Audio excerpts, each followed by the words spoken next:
Hello everybody, I am Ali Inan, Assistant Professor of English, co-editor Global Age Magazine and a CSS English essay instructor at KIP CSS Network. In this video, I am going to discuss with you the superstructure of an essay. English essay is perhaps one of the major challenges that CSS aspirants face while appearing in the comparative examinations.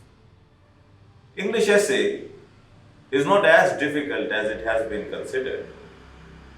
We must know that English essay or essay in any language is like a growing body where every organ contributes to another organ growing through the entire essay. We must also consider that each part of the essay supports the other part of the essay. Since school days, we have been writing essays. At every level of our academic career, we have been asked to write an essay. Some enjoy writing it and a few consider it a burden. But we need to enjoy writing as an activity.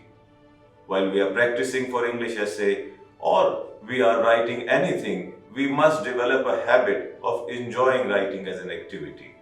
In that way, we can write essays which are more attractive and appealing for the reader. Especially in comparative examinations, English essay must be written with a very meticulously formulated structure. Since school days, we were taught that English essay has three major layers: the introduction, the body, and the conclusion. The introductory paragraph in itself contains three layers. An introduction must have a relevant opening. Afterwards, it must include a few transitional sentences which are going to define the scope of the entire essay. In the end of the introductory paragraph, a writer must provide a thesis statement. Interestingly, there is a lot of confusion about the placement of a thesis statement. However, there must be no doubts about the placement of a thesis statement at the end of the introductory paragraph.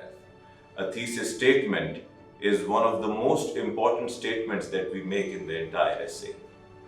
After the introductory paragraph, in the second layer, we provide the body paragraphs. In school days, when we were taught 5-paragraph essays, it was quite simple a structure that we have one introductory paragraph, after that 3 body paragraphs, and then the conclusion. Not much changes in CSS examinations. We have a single introductory paragraph and we have the conclusion, but the number of body paragraphs increase. Body paragraphs are also written in a set structure. They must contain a topic sentence.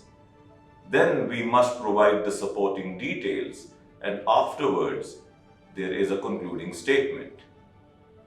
For certain paragraphs, we can go for an inverted pyramid structure.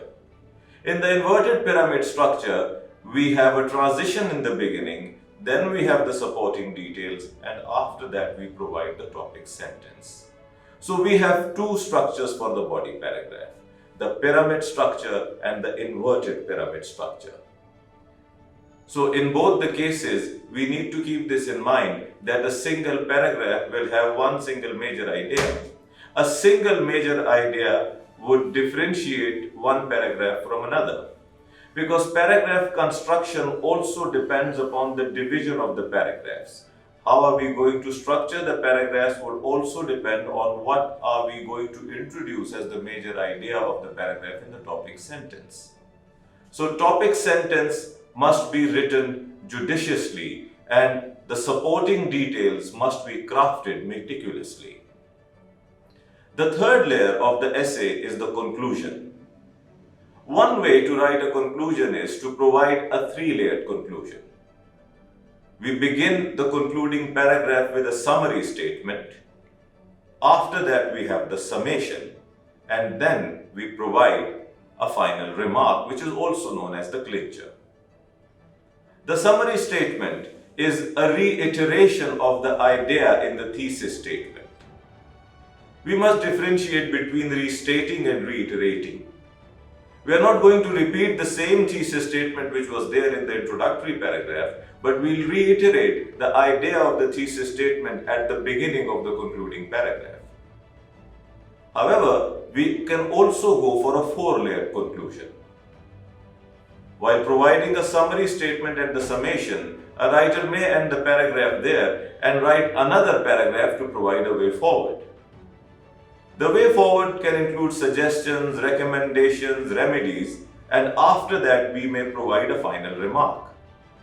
In that way, we are writing a four-layered concluding paragraph. The four-layered concluding paragraphs are not entirely different from what we do in the three-layered concluding paragraphs. The major difference lies that we introduce the way forward after the summation in the four layers, whereas when we are writing the three-layered concluding paragraph, way forward is written before the concluding paragraph. So way forward in a way remains the part of the conclusion.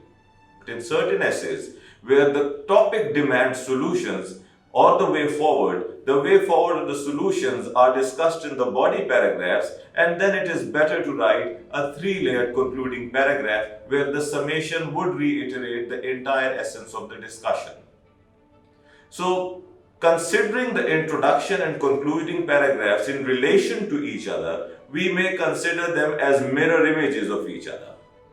As the introductory paragraph will open with a relevant beginning, and after that we'll provide the scope of the essay to open the discussion and then our stance with a few reasons, whereas the concluding paragraph would reiterate the stance in the beginning.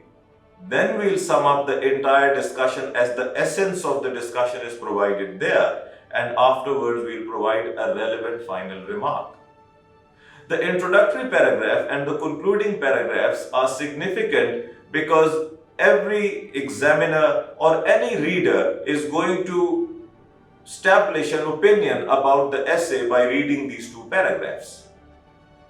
The quotations which are provided by certain writers in the essays, if they are provided in the introduction and the conclusion, they must relate to the theme of the entire topic which is given by the examiner. If there are certain quotations which are not related to the entire theme, they can be a part of the body paragraphs.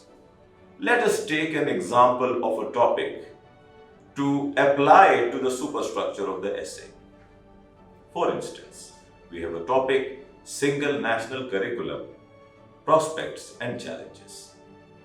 The introductory paragraph will provide an opening which will hit the bullseye and immediately refer to the topic or the idea of single national curriculum. The transitional sentences which will define the scope of the essay would also refer to both sides of the coin. In the present case, prospects and challenges.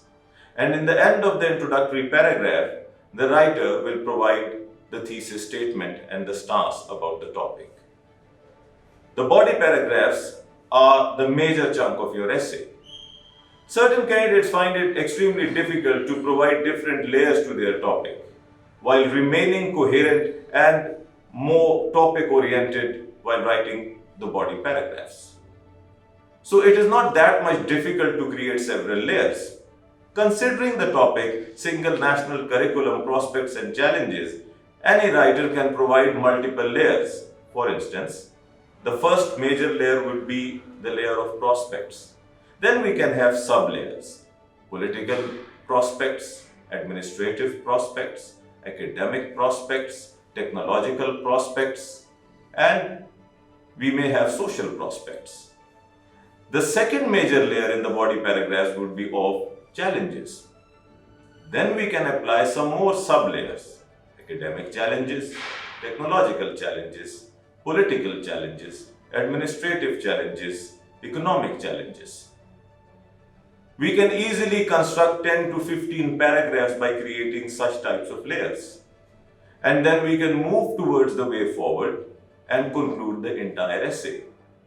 If we are successful in writing 15 odd paragraphs, whereas we must also consider the length of the paragraphs on an average oscillating between 100 and 250. So 15 to 20 paragraphs or maybe 12 to 15 paragraphs, if we have an average of 150 to 200 words, we'll be able to write an impressive essay. or an essay which may be considered a standard essay. For now, I'm signing off, but I'll be back again with some more videos on the platform of KIPS CSS Network and Global Age, so stay tuned.